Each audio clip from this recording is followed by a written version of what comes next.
What is going on, guys? In today's video I will show you the top 3 best builds in Path of Exile 3.26. So in this guide I will give you a quick overview of each setup, then I will explain what are their pros and cons, then how do their key mechanics work, then what gear and items should you focus on, then also what are their core passive points and much more. If you're looking for any of these builds on the website for their path of building, then click my link in the description.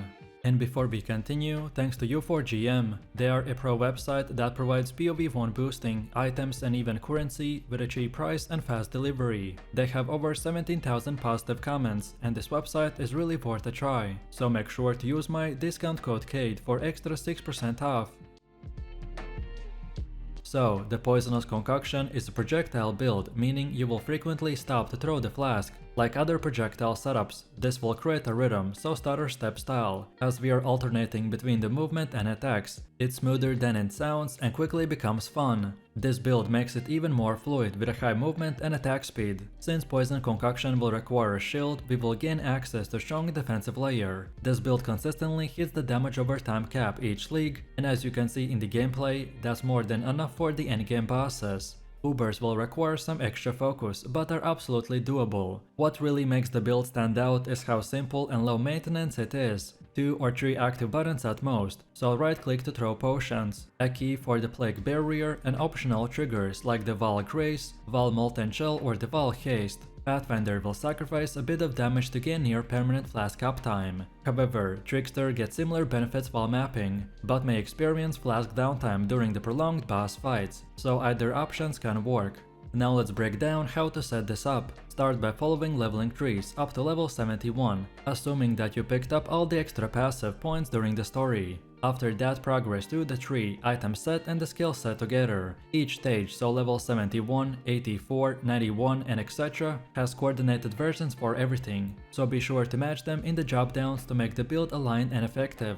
Kill all the bandits and choose whichever major or the minor good fits your preference. I usually opt for chaos damage mitigation and the full immunity specking. Leveling gear is flexible, so prioritize resistances and getting a good link armor early. You can transition to the Poison Concoction at level 12 if you get a gem, otherwise start with a Cautious Arrow and a bow setup. Quill Rail plus the Rain of Arrows is another effective early combo. I've included a high-end Cobalt Javel for reference. It's not mandatory, but will showcase what's possible. If you're tight on mana reservation, then skipping the Javel can save 2 points. The final setup's mana balance is specific and may shift depending on the league mechanics, or balance changes, so adjust them accordingly. The build in its final form is a great place to stop spending and start farming. It's fast, decently tanky and more than capable of handling red maps and mostly content. Next up we have our skill tree. These passives are optimized around the Poisonous Concoction ability to amplify unlimited poison stacks, with one caveat discussed later. This makes the stats like increased attack speed, area of effect, and duration incredibly valuable, since the faster and more often you can apply poison, and the longer they last, the more total damage you will deal. Movement speed also plays a major role in the smooth gameplay. We can stack frenzy charges and convert them into affliction charges using our gear, which gives us a huge offensive and defensive benefit. This setup results in sustained damage over time, strong recovery and a build that feels great to play in all content types.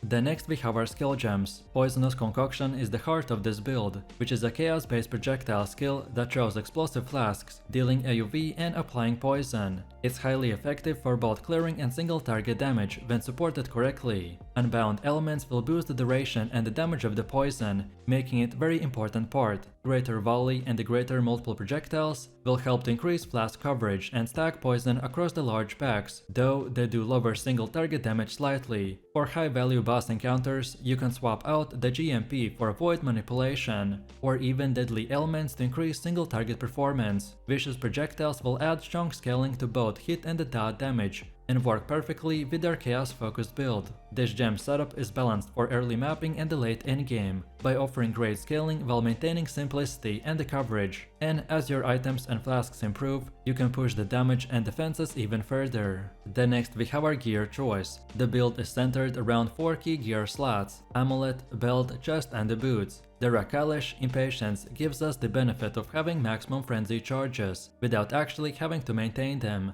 The effect is permanent and can be removed or stolen, and unlocks the build's real power. Thanks to this, our belt can convert frenzy charges into affliction charges without losing the frenzy bonuses. It's a massive power spike, essentially doubling your poison output and eliminating concerns around the map mods that would normally interfere with the charges. Replica Badge of the Brotherhood brings a big layer of defense by giving us maximum endurance charges equal to our maximum frenzy charges. This combination with our charge generation makes us extremely hard to kill, especially in dense or dangerous mapping content. The Restless Ward will offer strong bonuses that increase charge generation and extend their duration, helping them to make all the charges functionally permanent as long as you're actively playing it. It's still necessary to generate frenzy charges to enable this engine. While the passive tree gives us some on-kill generation, the most consistent method is equipping a precursor emblem ring with a mod like a 10% chance to gain a frenzy charge on a hit, and once you have this, the loop is complete. To handle the mana reservation, we use the Devouring Diadem. It eliminates mana problems and allows us to run our aura setup comfortably. There's also a tankier variation of the build that skips the Tandem and uses a life tap instead, but it's trickier to gear. That option also includes if you want to experiment. Just don't forget, your helmet should have the increased duration of the ailments you inflict while focused. It's crucial to scaling with your poison duration, so be sure to get it as soon as you can. Next up, let's go over the gameplay. Our playstyle loop is fast, fluid and satisfying. You'll be zooming through the maps with near consistent flask uptime, hurling your poison concoctions to melt packs and bosses alike. With automated flasks and minimal active buttons, the build plays almost on autopilot once you set it up properly. You just show potions, keep Plague Barrier rolling, and trigger your wall skills when needed. Defensive layers will keep you alive even in the hectic situations, and because you're not relying on minions or complicated rotations, it's easy to focus on positioning and pacing. It excels in content like the Delve, Haste, Blight and Ritual, due to its quick movement and reliable aerial coverage. If you're farming maps or tackling endgame bosses, then the build feels agile and deadly. Let's start with an overview, and this version of the Righteous Fire is geared towards being a highly durable mapper, by offering excellent clear speed without compromising defenses. And thanks to the explosive effects granted by the Chieftain's Ascendancy, even the tanky rare monsters and map bosses can be wiped out efficiently. One of the early limitations of this setup is recovery, so until you can stack enough maximum fire resistance, your sustain can feel underwhelming. However, once that resistance base is built, recovery can become almost instant. The primary goal is to stack as much fire resistance as possible, while then the Ascendancy will handle the cold and lightning resistance for you. With this setup, you will be speedrunning through the maps, incinerating enemies while taking little damage for yourself. For tougher enemies, casting the punishment and deploying Fire Trap will enhance your single target damage significantly. And don't forget to stand still while fighting the bosses to fully benefit from the effect of the Ramako, the Sun's Light. Overall, this build is incredibly League starter friendly and can scale all the way to the endgame.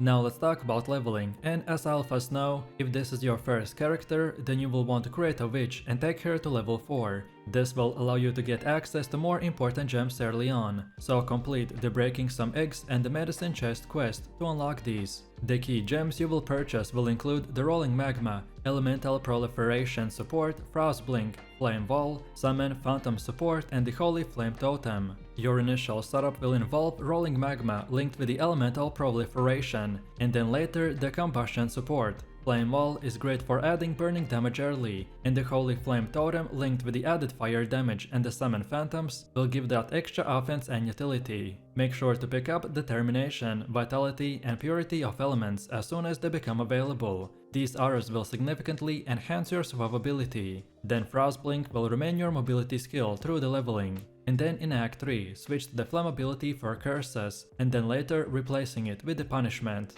And then finally, after the library quest, you can consider moving to the Armageddon brand for faster clear speed if you want to.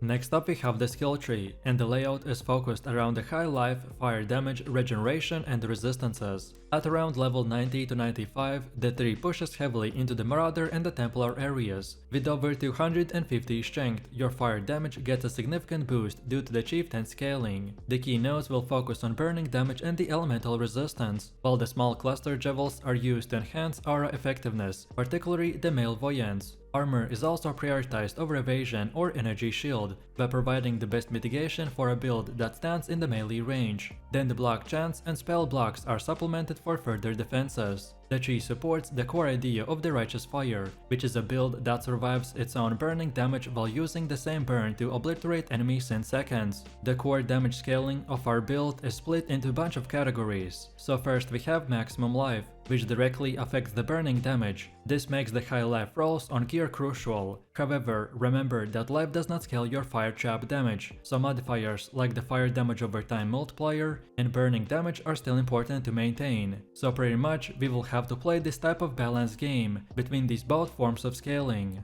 Then, when it comes to skill gems, the setup is fully tuned for the most optimized setup. The Righteous Fire is linked with the Awakened Elemental Focus, Awakened Increased AoV Effect, Awakened Burning Damage, Life Tap and the Swift Affliction, by providing a potent blend of aerial damage, burning efficiency and the sustainability. Then Fire Chop runs an Awakened Swift Affliction, Life Tap and the Chop and Mine damage, which gives us a strong supplemental damage and a single target pressure. Then for utility, the Tempest Shield and the Flesh and Stone will enhance both defense and utility, so Tempest Shield will grant block chance and shock immunity, while the Flesh and Stone will provide blind and the damage reduction. Then the Malevoyance, Purity of Life and Summon Skitter Boots will boost our damage over time and the elemental resistances, making them the core to this build's aura strategy. The Shield Charge and the Frost Blink will give us a smooth movement across maps, letting us stay mobile in dangerous situations. Then the Blood Rage will add extra attack speed and the Frenzy Charge generation, while the Punishment will boost damage against the low life enemies. Then Enduring Cry provides instant life regeneration and Endurance Charge generation, which makes it crucial for surviving during heavy incoming damage. These skills will work in the harmony to create a smooth, resilient gameplay that lets you focus on the movement and the fire damage while maintaining a robust defenses.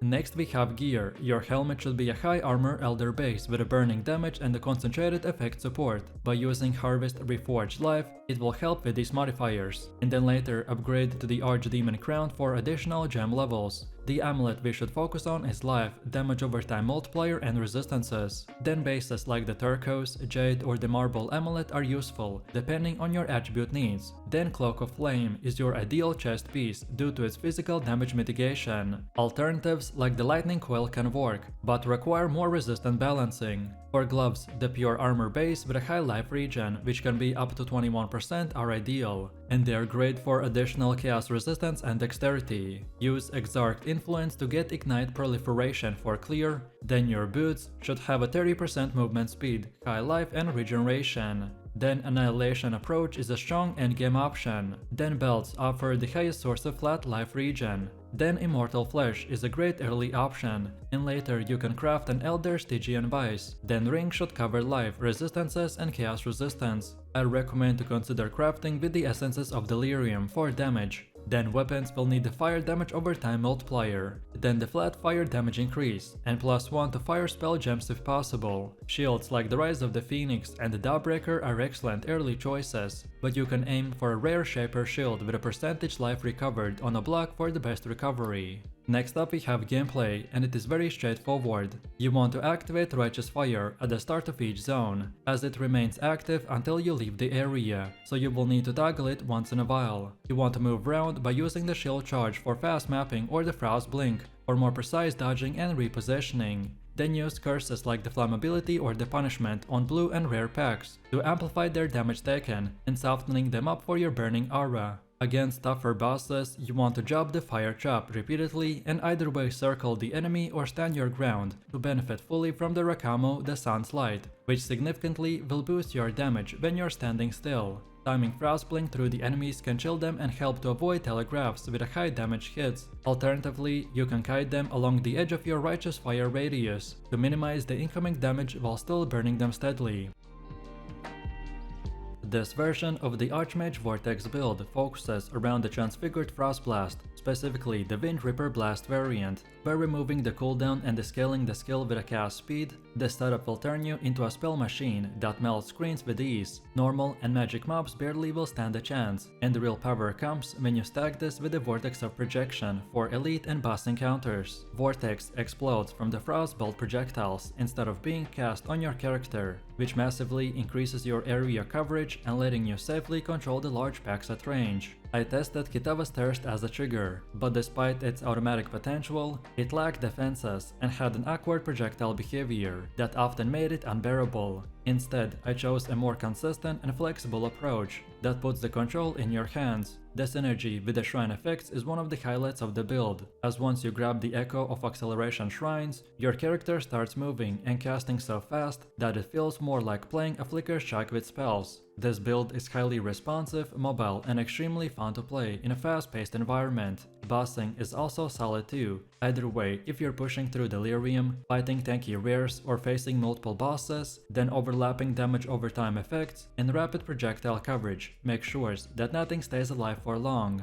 Then next we got our skill tree, and it has been optimized to address early dexterity challenges, scale spell damage and improve survivability through suppression and recovery. I started by using careful planning to convert intelligence into dexterity, which allowed me to run Grace without needing the awkward ring swaps. With this javel in place, you're able to drop precision and free up points previously spent on the practical application. Those free points now instead can be allocated towards spell suppression, like reflexes and other minor suppression clusters, which significantly improve our overall defenses. I also took Devotion and other helpful minor nodes as I progressed to level 90, which gave me enough flexibility to fully round out the tree. The core remains centered around the mana scaling and critical strike chance, both of which are essential to maintaining uptime and a burst. Mana regeneration is high enough that I rarely run into issues, though I still include some reduced mana cost of skills to smooth out the heavy spam situation. Critical strike chance is capped at 100% with the right setup, especially with increased critical strike support.